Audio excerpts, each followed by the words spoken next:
Welcome to the Moffitt Method Podcast, where longtime strength and conditioning coach Tommy Moffitt explores everything from the art of coaching, improving performance, sports nutrition, and mental training. Now, welcome your host, Coach Tommy Moffitt.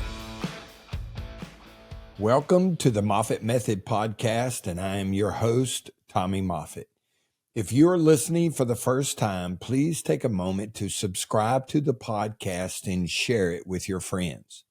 For more information about the Moffitt Method Remote Speed, Strength, and Conditioning Program for teams, schools, sport organizations, and our new one-to-one remote coaching program for anyone interested in some serious hardcore training, please visit our website at themoffittmethod.fit or email us at info@themoffittmethod.fit. Our very special guest today is Coach Lance Barilow, Director of Strength and Conditioning for football at Texas Tech University in Lubbock, Texas. Coach Barilow heads into his second season as the Director of Strength and Conditioning on Joey McGuire's staff at Texas Tech. Coach Barilow arrived in Lubbock following one season at Baylor, where he served as the Senior Associate Athletic Director of Athletic Performance for football. He concluded his tenure at Baylor with the Bears' victory in the Big 12 championship game against Oklahoma State. Coach has worked in the Big 12 Conference each of the past 3 seasons as he moved to Baylor after spending the 2020 season as the Associate Director of Strength and Conditioning at Kansas. Prior to Kansas, Coach was on my staff here at LSU from 2016 to 2019, rising from an intern to being named the Associate Director of Strength and Conditioning for football in 2018. While at LSU, in addition to working with football, Coach Barilow worked with beach volleyball and soccer. In addition to his role at the collegiate level, he has 4 years of experience in the private sector as a sports performance coach in the great states of Wisconsin and Illinois. Coach is a veteran of the United States Navy, serving from 2007 to 2009, following a 3-year career as a football letter winner at Carroll College in Waukesha, Wisconsin, where he completed his degree in exercise science in 2007. Lance and his beautiful wife, Katie, have 3 full-blooded young men, Brody, Lincoln, and Braxton. Welcome to the podcast, Coach. Thanks for having me, Coach. Honored to be here. Yeah, good. I'm excited about this. This is going to be a great one. So let's get started with it right off the bat. What was it that motivated you to become a strength coach? Oh man, it's a great question. It's it's kind of it goes way back. I would say football is my first love, and I fell in love with it when I was like a 6-7-year-old boy. A kid that just was a very physical ball of energy and found an outlet where I could go get after it, and ran that through all my adolescence, and still that little guy's still in there somewhere. But I I ended up hitting kind of a rough patch, like 8th grade. Just a couple coaches were kind of misused me, and I ended up not knowing much better. I lost 30 pounds to play football in 8th grade. And then, the coaches were just kind of rough and tough on me. And I sort of lost my way for a little bit and fell into a rougher crowd. And throughout my first few years of high school, all I wanted to do was play guitar and do stupid stuff that gets you nowhere. And going into senior year of high school, the head football coach had been hounding my dad and I for years to get me to play. And my dad had been trying, to get me going. And I'd had a jaw surgery go in my junior year. And I came out of that, a different kid kind of woke me up, sort of got me rolling in the right direction a little bit and got me interested in getting back after it. And the D-line coach at my high school, he just poured into me.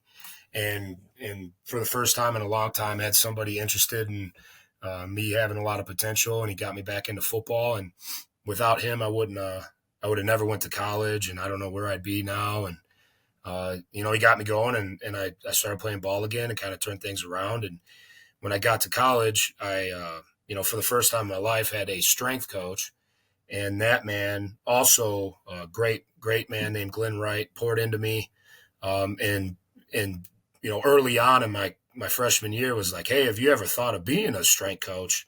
Just based off how things were going in the weight room and how I interacted with the guys and all that. And I was like, Coach, I don't even know that was a career or anything. And he's like, well, what do you think I do? And kind of got me going in the strength and conditioning thought process. And within a week, I called my dad, switched my major, and never really looked back. And the whole motivation of just pouring into other kids like, little Lances and giving back to, that is where it all manifests itself. And it's the motivation in the first place. So it's where it started. What was your major before you switched it to exercise science? You might not believe this, but it was history. And oh wow! I always had I believe it's about the only other thing I've ever been interested in. From an educational standpoint. So yeah, cool. Well, how did you get to where you are now at Texas Tech? Tell me how that all worked out. Well, I don't. It's been quite the path and road. Yeah, I don't know if I'll give the abridged version a little bit, but I started in strength and conditioning, at Carroll, where I went to school as a student. Right when I got done playing ball, I student coached on the strength side there until I graduated, and I picked up some pretty serious knucklehead tendencies in school and had to finish growing up, and I decided to enlist in the Navy. So, I was on that path, and in order to finish and actually graduate school, at the same time I had to do my internship for school to finish up my credits and get the degree. And just so happens right there in the same town that I went to school, one of the first sports performance private side, true athletic based places had opened up. And a great man, great mentor of mine, along with you, is a man named Brad Arnett.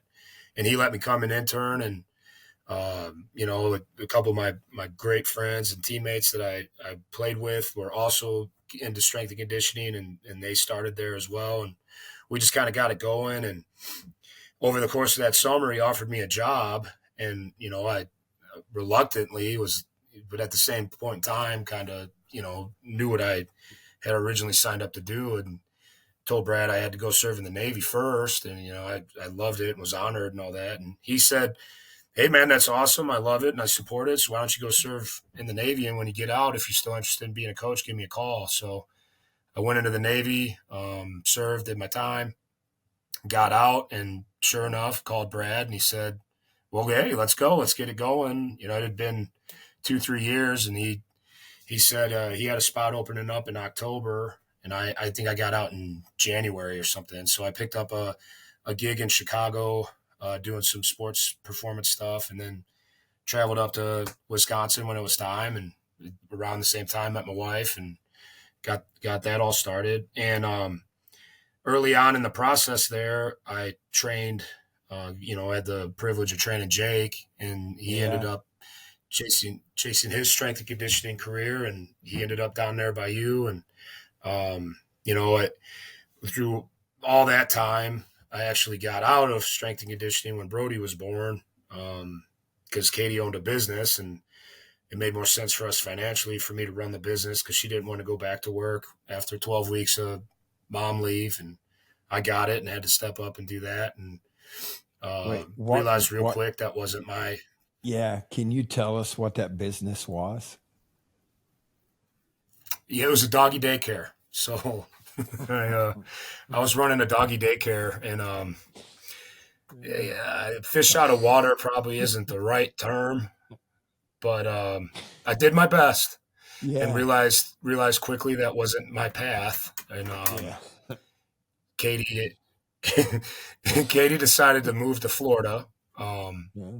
so we ran that business remotely and ended up selling it and moved to Florida. And I just had a heck of a time finding work Yeah. that I was going to stick to and all that. So it came down to the point where she told me to get back into coaching, and I called Jake, and I think I was in June of 2016, and August 1st of 2016, we started at LSU as an intern, and got that going, and And loved it. yeah. Would not be who I am without it. Go ahead, Coach. Yeah. I'm sorry.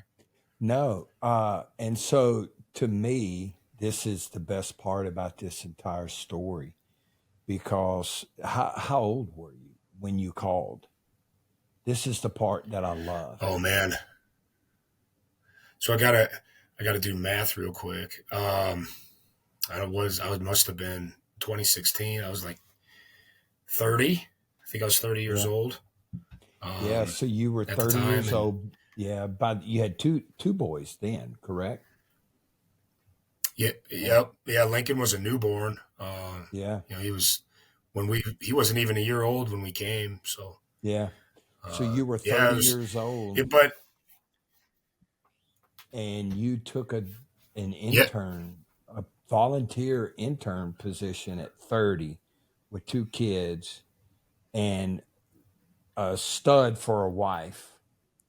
And that's the part that I respected so much for you because you knew what it was that you wanted to do and you dropped everything and came to Baton Rouge. And except for Jake, you didn't know anyone. yeah, that's correct.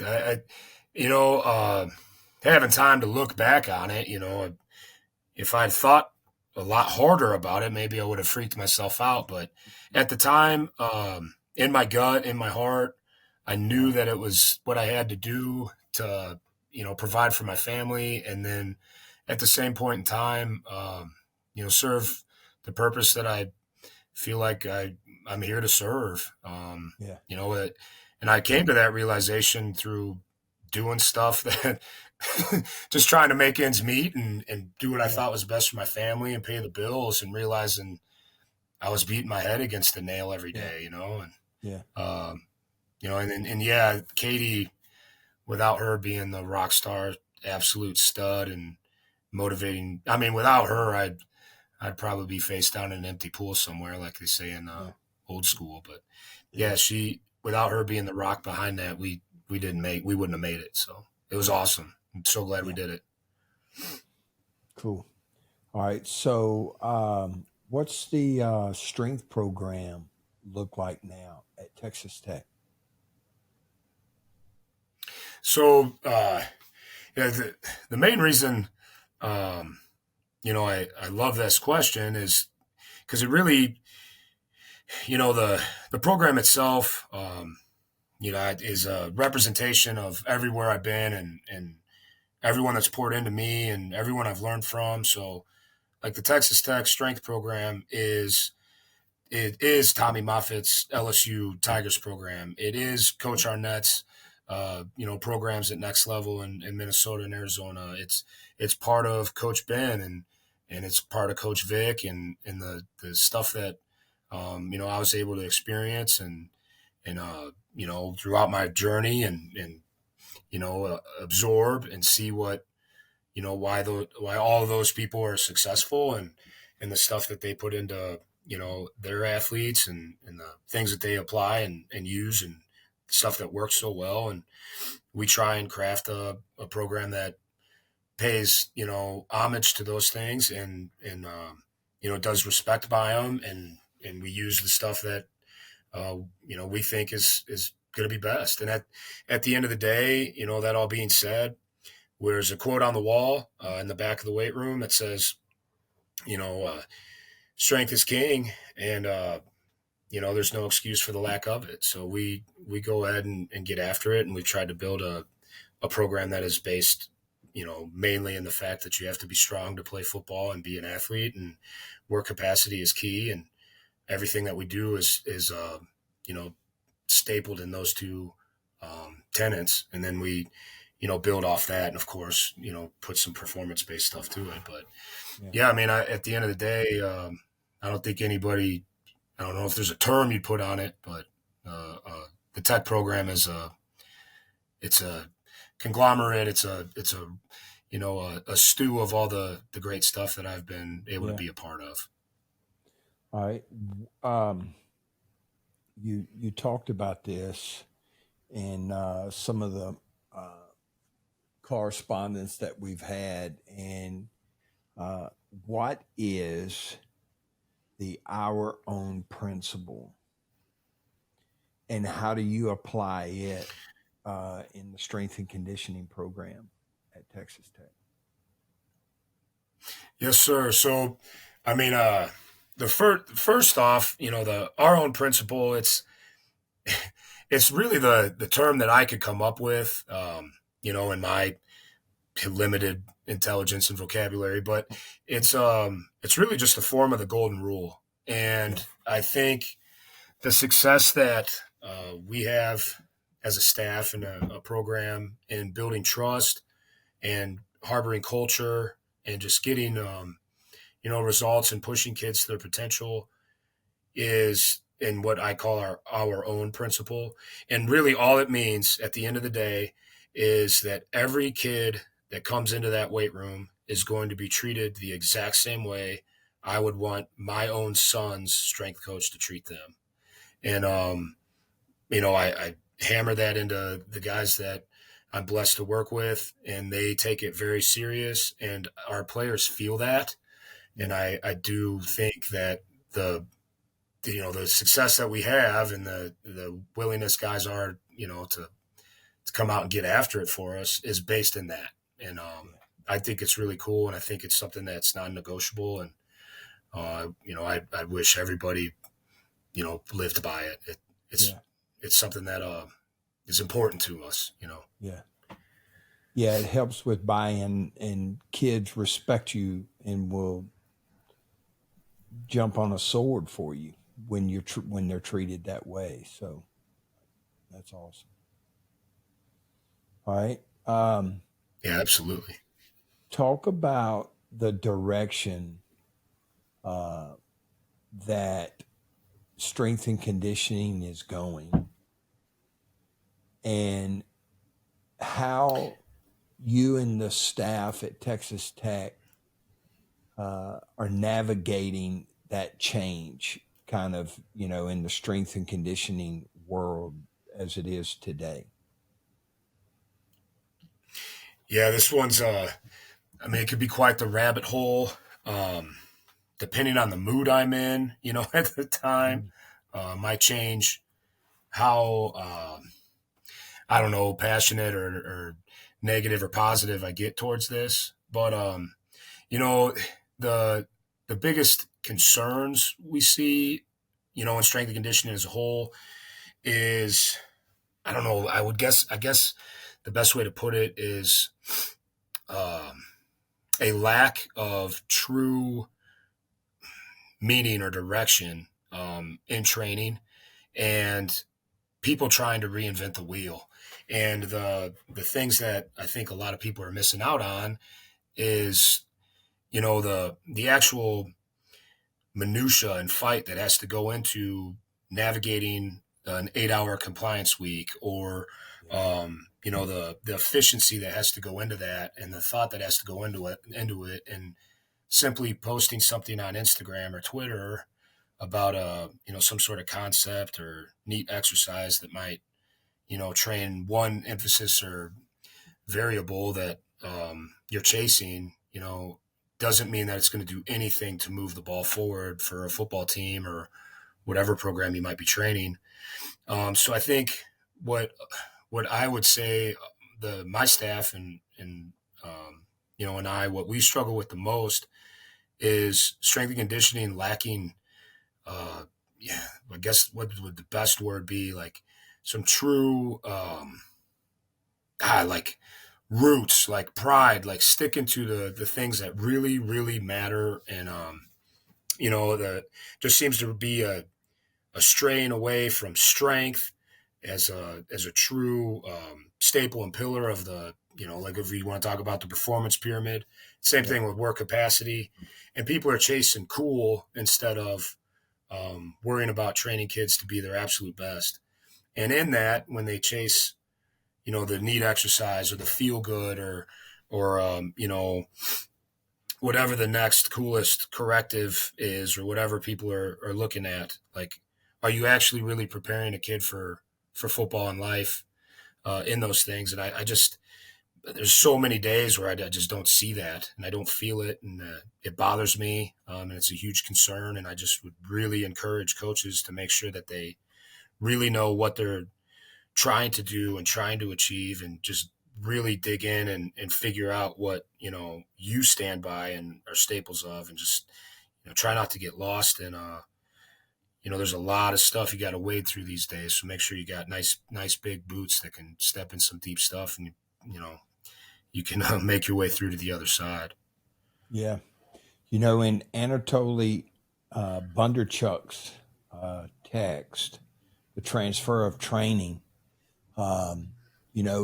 now, granted, it is for track and field, okay, from the shortest sprints to the vertical and horizontal jumps through middle and long distance runs and the throws.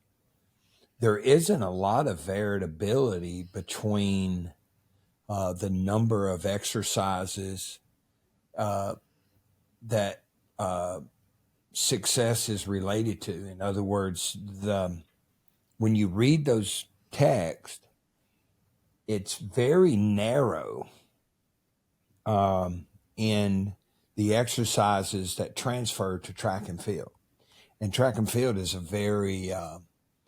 very streamlined sport, where people specialize in a particular skill. And it's more finite, than I think football, because football is a chaotic environment with lots of stuff going on. And I think the target is a little more broad in the sport of football than it is in track and field. But the traits that are required to be successful are very similar, from the throws all the way down to the sprints. Yet the selection of exercises is so narrow. And, and when you read the background of those texts, there was a lot of work that he put into that. And it's scientific work. But when you look at what some people do for the sport of football, the spectrum of exercises and means that they employ is vast. And sometimes I wonder how you get all of that done. Me, on the outside, looking at social media and listening to some of the podcasts and stuff that I do. And I mean, I don't have anything else to do but sit and read most of the time. But it's people's philosophy and the means, again, that they employ is so vast. I sometimes wonder how they get that done in 2 hours a day. And Exactly. And then when you have football that you have to contend with now, when you have football practice, if your football coach and staff is going to practice for an hour a day during the off season, that only gives you 1 hour a day to train. And when your catalog of exercises and drills is as vast as some seem to be, I don't know how you hang your hat on anything that's going to move the needle per se. And that's where I am right now. I'm kind of in a similar boat as you are. And that's why I think this is such a good question, because I will often wonder, and for instance, like our program, the Moffitt method, I mean, we sit down all the time as a staff and as a team and try to make sure that we're offering the very best product that we can. And the selection of exercises and means that we employ is very minimal, I think. And as much good stuff as you see on a daily basis, again, I just don't see how you can get all of that stuff done. Oh, I think, I mean, you said it infinitely better than me, Coach. And the thing that I really love is hang your hat. Like Yeah. the problem I see, like you're saying, with so many strength and conditioning, programs and the stuff that you see out there is like, what are they really hanging their hat on? Yeah. And at the end of the day, because of there's so many variables you have to work around and plan for in college football, like let's get our guys as strong as they can be and as good a shape as possible. And at the end of the day, that's why we were called strength and conditioning coaches.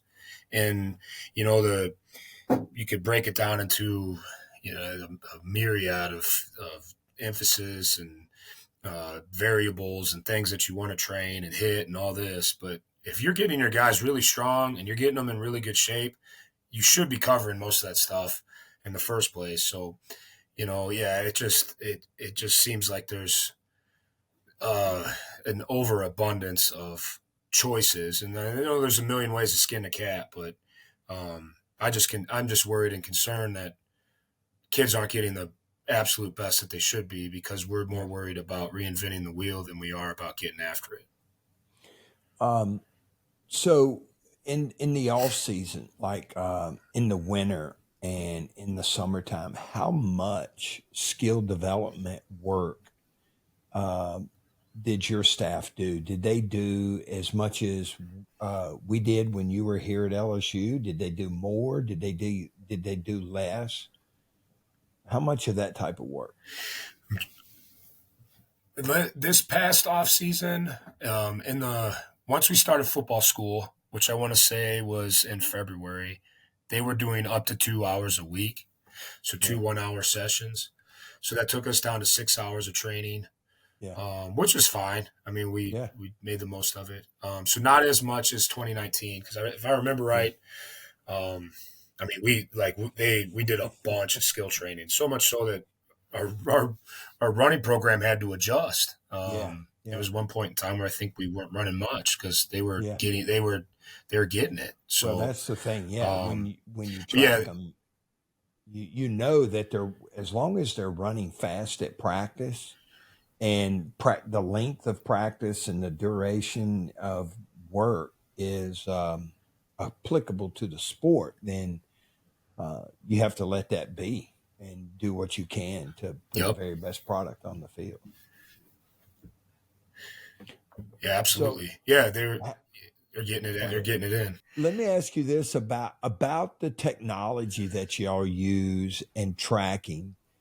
Do y'all do as much as we did at LSU, or do you do as much as some of the other people are doing? How do y'all manage the tracking the athletes there with technology?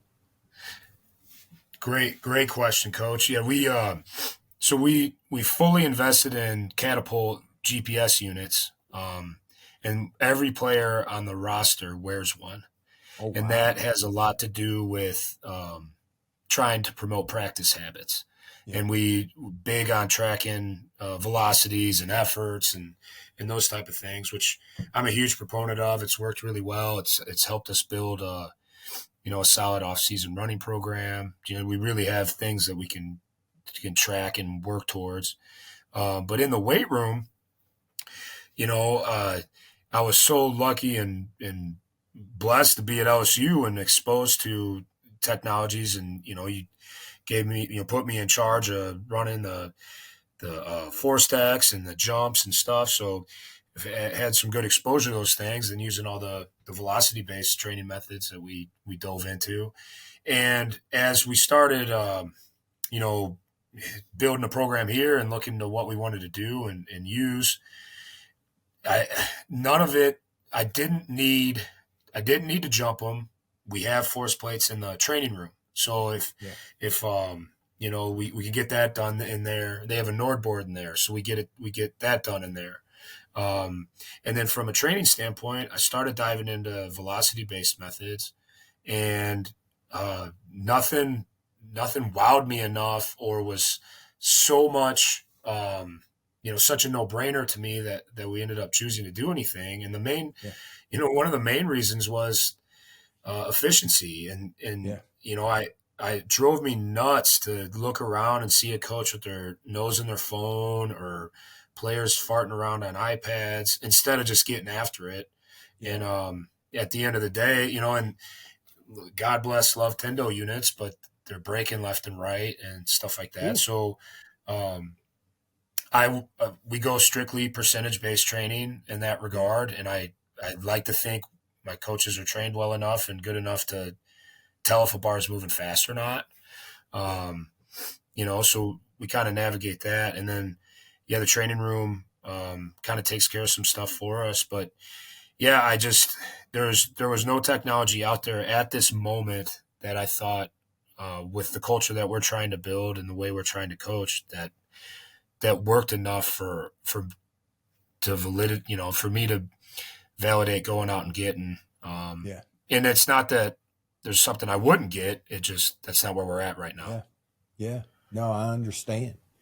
Especially when you look at your staff. We had a big staff at LSU. So, all of those responsibilities were spread out among a bunch of people, but we did. And I would imagine that you do not have a sports science director, and like you said, a lot of it's handled in the training room. So that makes it there's a lot less work that you and your staff have to focus on, and it allows you to focus more on the product, and your clients, the football players, which I understand that. Yes, sir. And I know the professional that you are. And, one of the things that always impressed me about you was how in tune you were to the people that you trained. And when someone was lacking eccentric strength, you immediately employed those means to that individual. If somebody needed isometrics, you would immediately employ that. If someone needed some explosive work, you would always employ that immediately. And some people don't possess that ability, that innate ability to know when there is a certain quality that an athlete is missing on, and they don't know how to adjust that, the means. And I always thought you did a good job. So you're basically doing that now for the entire football team, correct? With your staff. Yes, sir. Yeah, I really appreciate that. And it is something that we try to employ, team wide. And, I struggled at first mightily with the concept of not having my own racks as a head strength coach, just because that's how I came up. I always coaching, and is what I love to do. But I ended up deciding that it was in the best interest of the program if I delegated the racks out entirely and then kept my eyes on everyone the best that I could, so that I could continue to do those type of things on a team-wide basis, and and help my coaches learn that, hey, this dude needs this or this guy needs that. Here's why. Let's employ those things. It's working out. Yeah, that's and that's why I did it. If I were if I were coaching, I coached a lot of the guys. I did the rehab for a lot of the guys, but when I was standing back doing rehab with somebody, I could always, I could easily watch the room. And it was always hard for me to be dialed in with one or two guys, knowing that there were 25 to 30 other guys in the room that I wasn't able to watch and see. And so it was always comforting to me knowing that I had assistant coaches like yourself and the rest of the guys that were in the room. And so I felt comfortable being able to run down there and coach a receiver and then run back and coach an O lineman and then run and coach a defensive back versus being dialed in to my 4 or 6 or 8 guys that I had on my rack. So yeah, that's the way I felt too. Well, how is programming in year 2 compared to your first year at Texas Tech? Has there been any changes since you got there? Yes, sir. The biggest thing going into year 1 is, you got to get going, and you don't have time to take a whole month to, break it down and figure out exactly what you need. You got to start establishing culture. You got to set standards. You gotta come in there and get after it and kind of get to know your guys on the fly a little bit. And, knowing what we wanted to do and what kind of culture we were trying to build and the blueprint of a program that we wanted, that's how we implemented year 1. And after year 1, I felt it was really important to take a big step back and look at what we did well, what we didn't do well, what we downright stink at, and write year 2 based off that. I do believe wholeheartedly in never copy paste, because I just feel like I'm not giving people my best if I just year 1 is year 2 and week 1 is week 2 and that kind of thing. So always trying to do better and re-examine and, look at what we did well, what we didn't, and adjust. And so year 2, I felt like was a lot different from year 1 just because we had the culture established, we had a foundation of a program, and then we could really start to hone in and hammer on what we didn't do well the first year and get better at it year 2. And I thought we had great results. I was very, very happy with it. I think a lot of it was we had to get better in positions. We weren't necessarily very strong off the floor. So we took the time and dialed that down in the winter and just got really strong pulling off the floor and really strong. We used isometrics. We did halting pulls, some stuff that, I tried to pull out of your bag and Coach Hatch's bag. And because of that, we had 22 more guys clean over 300 pounds than we did last year, which I really fired up about it. And it was really neat to see the results because you put in the work. Now it's got to translate to better football, but at least it worked. It worked in the weight room. So just small stuff like that. And then we had too many shoulder injuries. So what are we doing, to get better there and those type of things. It was considerably different year 1 to year 2. Yeah. Did y'all go to the portal? Did y'all have a lot of transfers, or how did that work? We had a number, Coach McGuire is a high school guy. So, the bulk of our recruiting will always be high school based, which is awesome. I love it. But we did have needs. And you get them from day one and you get to know them so well and get after it and be a big part of their life and stuff. And, but we did go to the portal, to fill in some needs and develop, positions and depth. And, those guys have all been great. Loved them. Yeah. They, to their credit, they did a great job buying in and filling right in. Yeah. All right. I got a programming question for you. And I've asked this question a couple of times because, we did it a lot of different ways at LSU, and I've done it a lot of different ways in my career. But when programming for the team, do you do all of that work yourself and then present it to your staff to discuss? Or do you break it up among the staff members and then y'all sit down together as a group and marry the different areas? do a combination of both. So for, let's call it the general population, so the main program of our team, Yeah. I do all of that. I do that programming, you know, and it fires me up. It's something I'm always really excited to do. And, you know, and what I do like to do is bring my ideas to my staff and bounce them off of them and ask for feedback.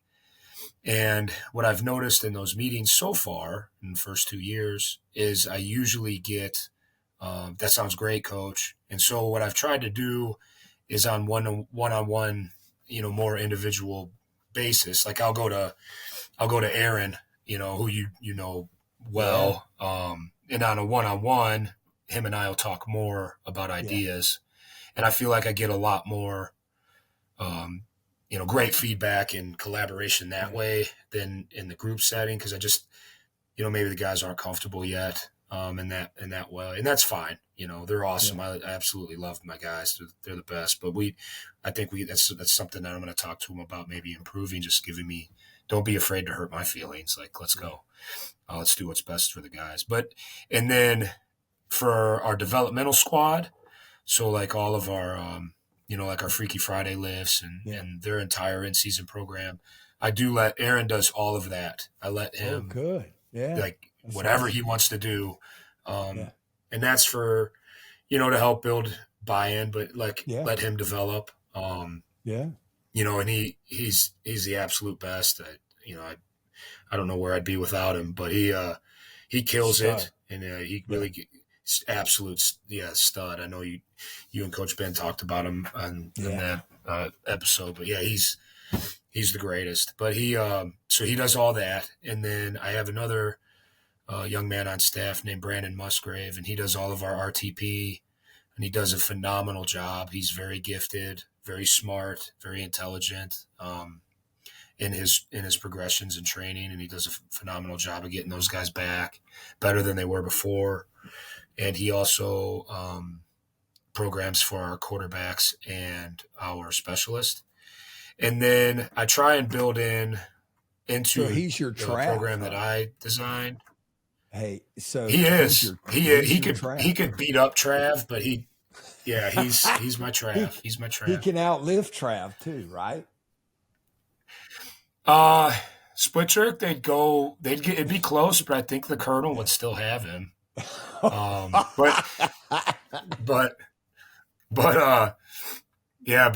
Brandon played for Coach Vic at Florida State.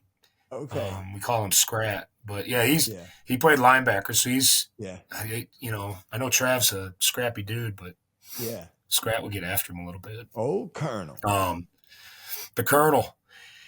But so I try in my general pop program, I try and put little things in there that let, you know, my coaches have some creativity and ownership.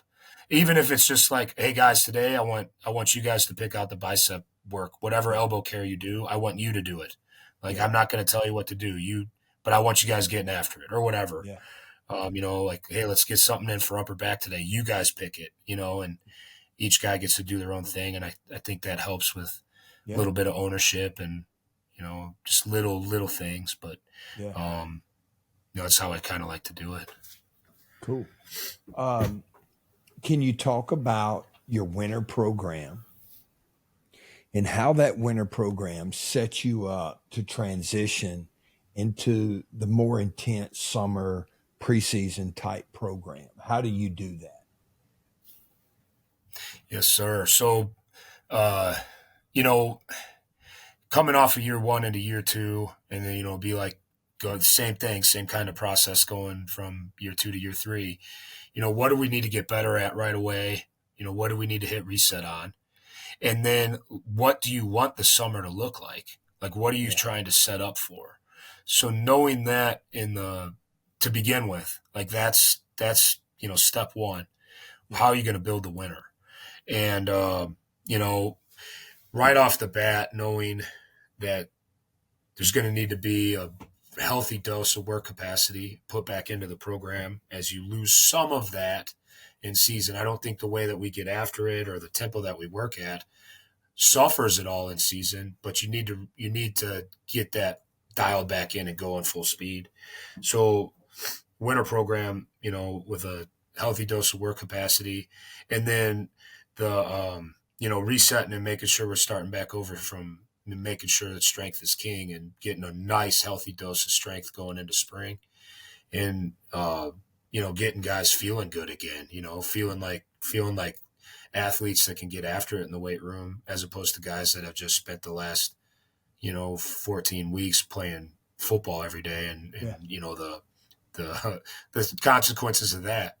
So you kind of build it that way and make sure that you're getting strong again, getting back into really good shape, and put on size. We're not afraid in the winter to basically get some of that traditional bodybuilding stuff going again, and making sure guys are putting on some mass and looking good, and they're getting ready for the beach basically, and you kind of set those things up, and that way in the summer you can get real performance based and rip some power out and get those guys ready to repeat that play after play after play. Yeah. And as specific as the sport of weightlifting is, where the goal is to lift the greatest amount of weight that you can overhead in the two lifts, bodybuilding exercises play a huge role in the top weightlifting program in the world today, and that's the Chinese. And I don't know if you were still at LSU when we did our little project on the exercises. Were you there when we scoured the internet for exercises that the Chinese weightlifters were doing during their off-season training? But we employed some of that work and to break the monotony of cleans and clean pulls and deadlifts and squats and front squats and heavy bench, and if it works for a weightlifting team, heck man, it's going to work for a football team where mass is king. Like where James Craig used to always say, mass kicks ass. And all right. So can you talk about your summer running program and how you set it up and what a week might look like for y'all during the off season? Absolutely. So, in my time at Baylor, I obviously got to work with Coach Vic, and he did some really cool stuff with the GPS data and how he applied it and used it to build a summer running program. And I really enjoyed it. And I thought it made a ton of sense to me. And so I applied some of those concepts when we got here, and especially this summer after, having played, one year's worth of having collected 1 year's worth of data. So we knew exactly what our yardages looked like for a tough Tuesday practice. And then, how'd that correlate to what a game looked like for our skill guys and mid-skill guys and, the bigs. So we built out a basic, I guess you'd call it a tempoed running program where, once a week we were just going to accumulate those yardages in the same way that the guys accumulate them at practice. So, as we know that 7,000 yards of, distance at practice is going to be made up of walking, sprinting, and jogging. So we, looked at what that looked like, and then we built a program to achieve that kind of distance prior to the start of season, so that our guys were already used to and had been accumulating yardages at a slightly more demand than they'd have to get in a hard Tuesday practice, so that they'd be prepared for it. And I think, what we've seen so far is a pretty significant decrease in soft tissue injuries, and in particular on the hammies. And I think, we're onto something in that regard, just because it makes sense. Like, you're actually preparing them for their demands. So we did that, and then we coupled that with, a true acceleration deceleration day that looks as much like what they are asked to do from a position standpoint. So, our wide receivers are doing things that are like routes, and our DBs are doing things that are like covering and breaking on the ball, and linebackers are scraping and sprinting and, that kind of thing. And, then once they ramp up their 7-on-7s and football schools and stuff, that day kind of goes away. And then we're going to do some really, really hard stuff on Fridays, and we got the sleds out in the heat and did our power conditioning, just like, some Fridays back in the day at LSU. And, it was awesome. The boys are in shape. Tough. Vic is, you got to give credit where credit is due. He, like Florida State, Vic and Joe Danos, and Joe is now at the Denver Broncos. They were the first university to have catapult in the U.S. And I don't know that there's anybody in college football that has more experience working with catapult than Vic. And the way that man can manipulate Excel is unbelievable. And I don't know who y'all have there that does your reports. Is it you, or do you have somebody else that does your catapult reports? No, we actually we have a young man that gives it his all every day and runs that for me, because wow. I mean, as you know, that's not necessarily my strength. I struggled connecting these headphones to Bluetooth, but you're like me. But he goes by JT, but his name's Robert Torres. He does a phenomenal job, works his tail off, and that's good. Gets all that done for me. And for you to be able to do that, like you're doing, you've got to have somebody that can handle the spreadsheets and break that down. So that's awesome, man. That's really cool. Yeah, appreciate it. Yeah, it took me getting a little bit out of my comfort zone to get it going. But like you said, I was very, very fortunate to be able to collaborate with Coach Vic and work under him for a year and really see that put to work. And he put me in charge of it, which was awesome, just to, from the standpoint of having to dive into Excel and look at those things and do it. So it was awesome experience, and that's why we do it at Tech. All right. So how do y'all manage in-season training? And what do you do to continue to develop your players while preparing for games and competing in the Big 12? Anything that y'all do there that's different than what you've done in the past? Yes, sir. So, great question. And it starts, I'm so blessed to work for an awesome head coach who loves the weight room. Dating back to the fact that he had 23 years as a high school head, football coach, and had to run the weight room and the powerlifting program himself and stuff at times. So he really appreciates what we do and lets me get after it. And he makes the weight room very important. So the way things work for us is we get them on Sundays. After the game, their day off is Monday, and that's because of med check. So the fact that the way coach looks at it, if they have to come up for med check on Sunday regardless, we might as well make that a whole work day. And then on Monday, if a player chooses to stay out of the building, he absolutely can. Now we encourage them to come back up and watch some film and do some extra and whatnot, but they have that option. So we get after it on Sunday, and I would call it it's like a higher force day. We're going to load them, and they're going to actually move something at intensity. I'd like to use chain squat or a sumo deadlift. We're either going to move them through a fuller, a large range of motion, but we're going to deload the bottom of that movement. That's why we use the chains. Yeah. I like that.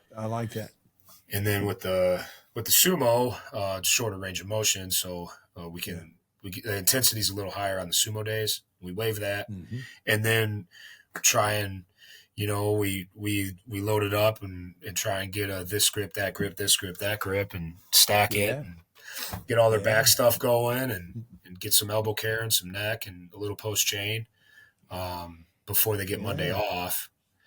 Yeah. And then on Tuesdays, immediately after practice, we get an extra lift with the developmental squad, which is awesome. And that's usually a higher velocity day, lighter load, lighter intensity, just because they're coming right off the field. But it's great. We get to hone in technique, and we work on split jerk and get them better at things that we need to improve on. Yeah. Wednesday morning, we get, similar to a lot of places, we have groups based off academic schedules, and that's going to be a power production day for us. And then we come back and we load the upper body, and we get some good work up. I like to do varying levels of bench press, just to kind of change it up and work in ranges, work in movements that are similar to what the demands of the game are. And then we come back and do something more traditional, close grip. And then on Friday, we do our Freaky Friday lift, which is usually a tempoed squat and a hinge. And then we have that Fast Friday where we get the central nervous system fired up for the boys that are going to play, it's been outstanding. And we really appreciate the fact that we get to load them a little bit the day before a game, so that they're fired up and working and ready to roll. So it sounds like, especially on Monday and then on with your bench, you're doing some conjugate stuff where you're switching up the exercises weekly and how you load them. And I like the idea of the chains. So they're not being heavily loaded in the bottom position of the squat, but they're still getting some work. And then you come back the next week with the sumos and stuff. So any trap bar pulls, because I know you like the trap bar. Any trap bar pulls or safety squats in there also? We do have trap bars. The ones that we inherited here are those wider gripped ones. I don't love them. Going into the new facility next year, we're going to have some more of the true narrow hexed bars. We probably use those a little more. I do enjoy and love the trap bar, for all intents and purposes, but we're not using it this in season just because the implement we have isn't great. Yeah. I'm sorry. I don't like those big wide ones either. I just didn't feel like you were as it's not as strong a position as the narrower grip. I completely agree. I feel like, there's a lot of people that talk about it, being better for this, better for that. As soon as I feel like the starting position they get in, they're somewhat compromised, no matter how good a lifter or how strong through the core. It just every time we use them, somebody says something about this or that. And I haven't enjoyed them, Yeah. What about safety bar squats? We do. We've done some Anderson stuff where we get the rack, the safety pins out and they, out of a quarter squat or half squat or whatever, we'll use the safety bars. And then, we've done our RTP program uses them a ton for Hatfield step ups, where we can overload those just to get a guy going again. And, all our guys that, get a cast for a thumb or something like that, they're squatting with them. And then I like taking the handles off and using them for JM press. So using the safety squat bar for, a loaded tricep movement, I think has been great. The guys really like it. So kind of get after it and get jacked that way. All right. Now, what about soft tissue stuff? Do you still pin those guys down and put hands on them like you did? because I thought that was another, of all the people that I've ever had work for me, you were probably better at that than anyone that I've ever worked with.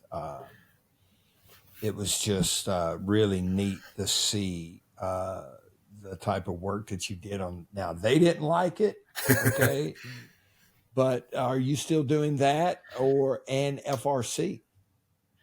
Well, I appreciate the compliment on the hands-on stuff. Some of it might be the sadist in me, I guess, just kind of digging into guys. But I do think, to be fair and give credit where credit's due, I think Jake got really, really, really good at some of that ART stuff too, better than me, and he could really find a hip flexor well, which is tough to do considering some of the guys we're digging into. But I do, if I really think a guy needs it, especially like rib one compression, if a guy's real tight through the trap or neck, and I know it, I'm 100% sure that it's not a issue that, we could be compounding.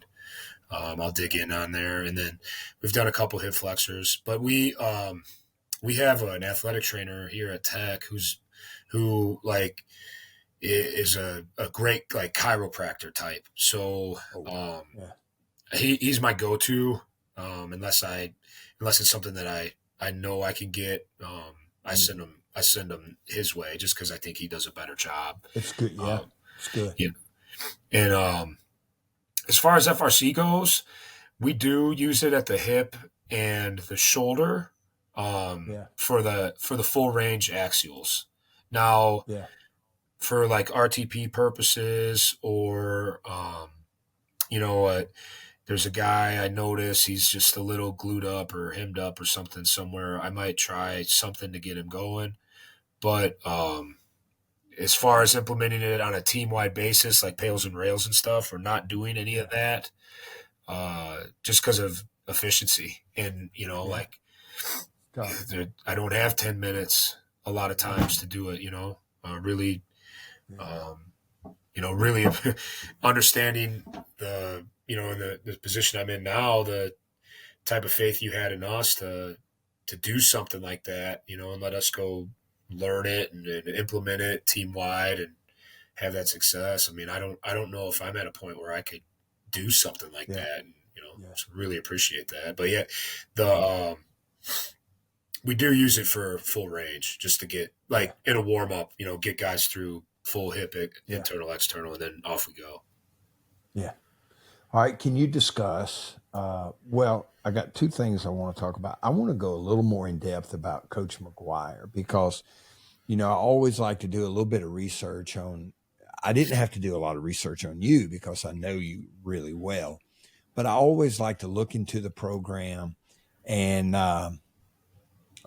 just because that's the type of person I am, and knowing that guy coached high school football as long as he did and being as successful as he was at it speaks volumes for him as a coach. And, he only had 4 years of coaching in college before being named as a head coach. And a lot of that has to do with the respect that he has from everyone in the state of Texas. And, Texas loves their high school football.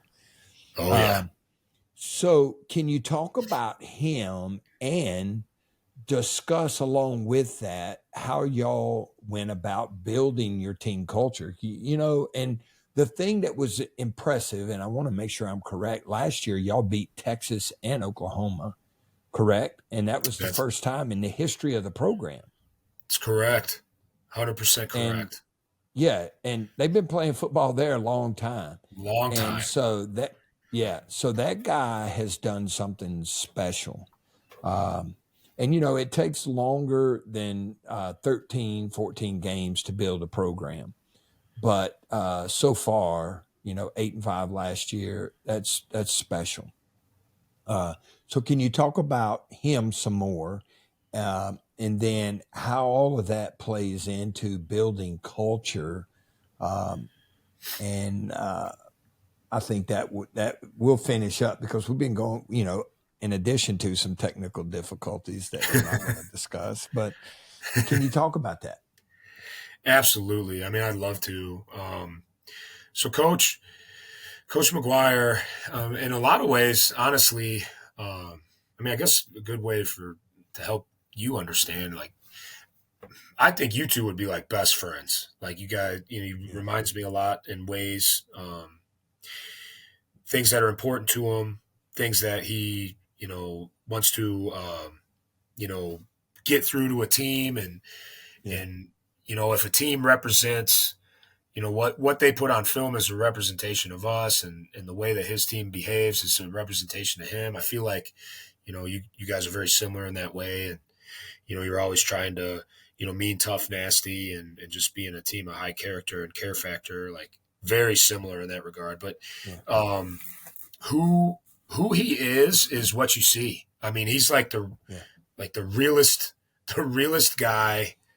He's so down to earth and just like, I mean, his people skills are off the charts. They're elite. He genuinely cares about everyone he meets and talks to.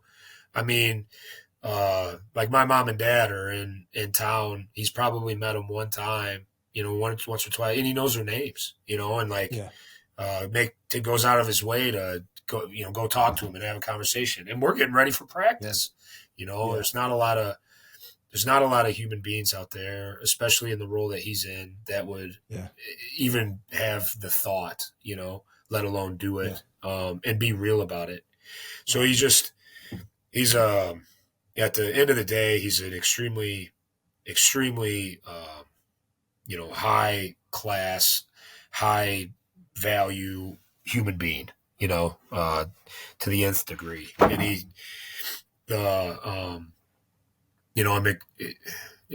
it works out really well for me, just in the sense that I think we see a lot of things eye to eye, if not identical. So I think that's why our relationship works really well. What's important to him is important to me, and how we, try and build teams and push kids and stuff like that. So it's a good marriage in that regard. And he's very family oriented, which is obviously a big deal for me too. But yeah, man, he's the best. And the kids can feel that, and they know that he's real, and everything that he pours into them comes from a place of love, very, very much the our own principle type of thing. And, I think a lot of kids would 100% run through a wall for him. At the end of the day, he's a guy you'd want in your foxhole, Yeah. So he's the best. Couldn't speak highly of him. And, that's a characteristic that I think is common among coaches that started their career as a high school coach. I firmly believe that. And, and thank you for the kind words, comparing me to somebody like him. My wife would probably disagree, but when you're a high school coach, you have to do everything. And, recruiting, like you said, he was the powerlifting coach. So the guys spent time in the weight room, and that's the way it is as a high school coach. And me personally, I wouldn't give anything for the amount of time that I spent in high school coaching. And, one of the guys that used to talk to me about that a lot, and you could draw similar parallels between the two coaches, is David Cutcliffe, who was the great offensive coordinator, Coach Peyton and Eli at Tennessee and Ole Miss, and, had a great career at Duke. And he was the same way, loved the weight room, really worked hard at, treating people the right way and stuff like that. So after watching all the videos of Coach McGuire on YouTube, I had to ask you about that, because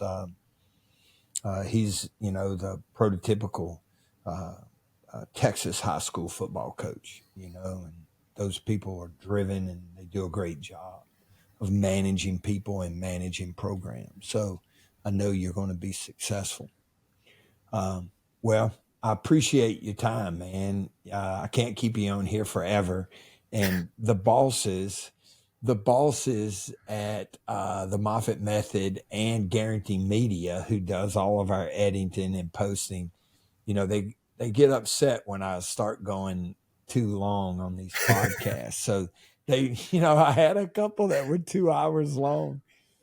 And they're like, Coach, you can't do that. So I have strived to keep these things shorter. So I appreciate you doing this for me. And I know how tough it is in season, man.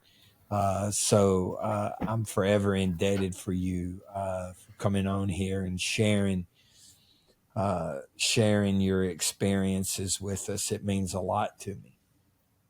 It really Well, it's does. the absolute least I could do, Coach.